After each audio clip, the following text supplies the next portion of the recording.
Black Lives Matter. I believe it. Do you?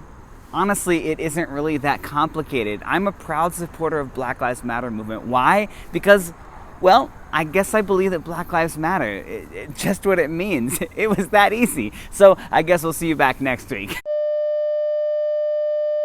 Welcome back to my Thoughtful Thursdays video channel, where we talk about issues both inside and outside the church. These are the very issues that are important to my generation and younger. Issues that are deeply philosophical and yet deeply spiritual at the same time. One of the main reasons that my friends don't want to be a part of a faith community or can't be a part of a faith community is because churches won't talk about the important issues of our time because they might fear that it will ruffle feathers of the older generation. Well, I don't like ruffling feathers either, but I see it as my moral obligation to, at the very least, talk about these issues because I'd like the church of the future to actually have young people in it. I hope that you'd like that too. I don't want to talk about it. I'd rather bury my head in the sand and pretend like nothing is wrong. I really just want people to like me. That's the number 2 Enneagram part of me.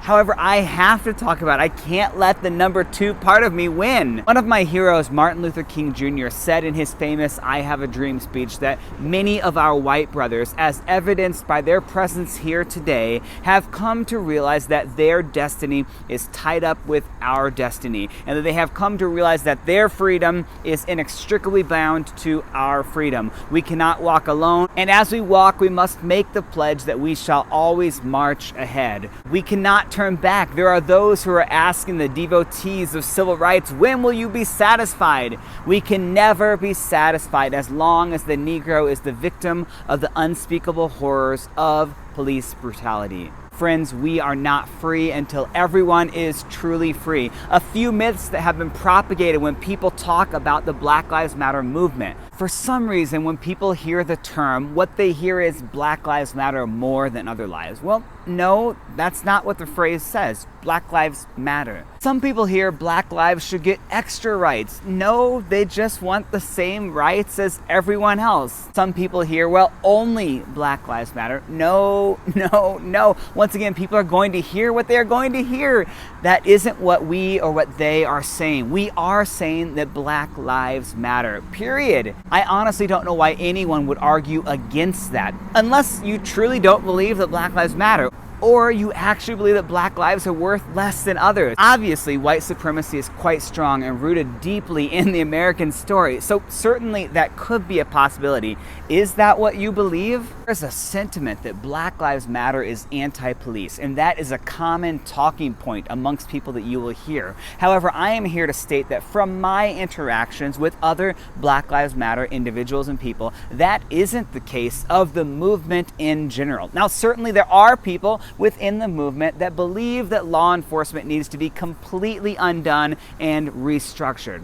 Of course there are people that believe that. That is not what the entire movement believes, however, and it would be dishonest to try and state that. Rather, this is the thing that you should take away about the Black Lives Matter movement from someone that you know, you love, and you trust, from Kyle P. Benefield. They are anti-police brutality. I believe that we should all be anti-police brutality. Let's just be honest. Sometimes police officers go too far. Sometimes they use too much force. They are unnecessarily cruel with people. They hit people harder than they should. They purposefully hit people's heads against cars when they push them into the back seat. They kneel longer on the backs of people than they should. They shoot people when they shouldn't, when they specifically been trained not to shoot. Black Lives Matter is not anti-police. It is anti-police brutality. It is anti-police officers that are not held accountable for their excessive force. We should all be anti-police brutality. That's a no-brainer for me. This isn't about a few bad apples. This is about when a police officer does a despicable thing, he should be held accountable.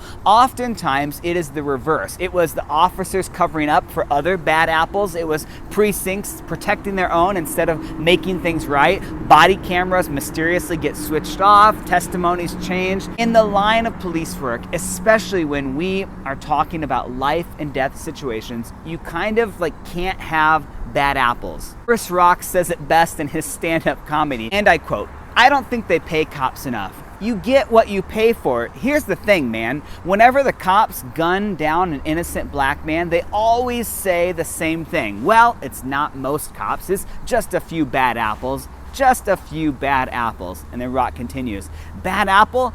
That's a lovely name for a murderer. That almost sounds nice. I've had a bad apple. It was tart, but it didn't choke me out. Here's the thing. I know being a cop is hard. I know that shit's dangerous. I know it, okay? But some jobs just can't have bad apples. Some jobs, everybody gotta be good. Like pilots. You know, American Airlines can't be like, most of our pilots like to land. We just got a few bad apples that like to crash into mountains. Please bear with us. You can't have bad apples when the agencies start to protect the bad apples to cover up. Then it isn't just a few bad apples. We have a problem with the system. Brutality and the lack of accountability has been built into the system. We are anti-police brutality, and I hope that you are too. I know there's a tendency here to have a knee-jerk reaction, but what was the other person doing before that evoked that response from the police officer? I'll say it again. Police brutality and excessive force are wrong, period. And then other people might say, just obey the law and nothing bad will happen to you. Well, that is literally why we are talking about this. Many of the names that Black Lives Matter people chant when they are out protesting were doing just that, obeying the law. Obeying the law doesn't keep you safe all the time. Police brutality and excessive force are wrong. Well, yeah, but you don't know the stress that they are under. I'll say it again. Police brutality and excessive force are wrong. People must be held accountable. Another common myth about Black Lives Matter is that it is a Marxist movement wanting to see this socialistic overthrow of capitalism.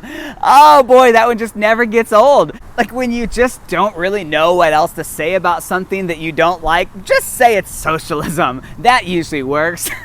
Look, you'll find old quotes of one of the co-founders saying that they are trained Marxists. You'll find evidence of a page of beliefs that were taken down off the Black Lives Matter webpage. They are out there. People will dig up everything they can to try and discredit this movement because we would rather say that they are commies and socialists than have to rethink our own thoughts and prejudices. It's so juvenile. It's on par with name calling and mud throwing. Of course, people in the movement have social leanings. Of course, one of the co-founders said that. You know who else said similar things? Martin Luther King Jr. He hated capitalism. He often preached about it. Likewise, one of my favorite Christian authors and theologians, C.S. Lewis, saw the evils of capitalism. Both Martin Luther King Jr. and C.S. Lewis were men of deep faith who favored ideas and a society that leaned towards socialism. I have no surprise that people who have been greatly influenced, including myself, by these men would have a tendency towards more social ideas. That does not mean that the entire movement is trying to recreate the Soviet Union. Hashtag smack my head. I had the unique and wonderful opportunity to listen to one of the co-founders of the Black Lives Matter movement, Patrisse Cullors, when she spoke here in Peoria. She was absolutely amazing. She is brilliant and she knows where we need to go in our country and what we need to do to get there. So every time that someone tells me that I need to be careful with this movement, I'm like, really? You know exactly what their platform is? You've seen one of the co-founders speak in person? You've really tried to understand and figure out like what they are trying to say and accomplish? No, of course they haven't. It's a hit job meant to discredit the movement entirely. Honestly, it's so cliche nowadays to just label anything that people don't fully understand or maybe don't like as socialist. That's socialism. Well, friends, that is all the time that we have this week. Black Lives Matter. Please make sure you subscribe to my channel and turn on notifications to see these videos first. Join me next week as we look at a little old thing called white privilege. Maybe I'll sing a rendition of Whiter Shade of Pale to talk about my skin color. See you next week. Same time, same place.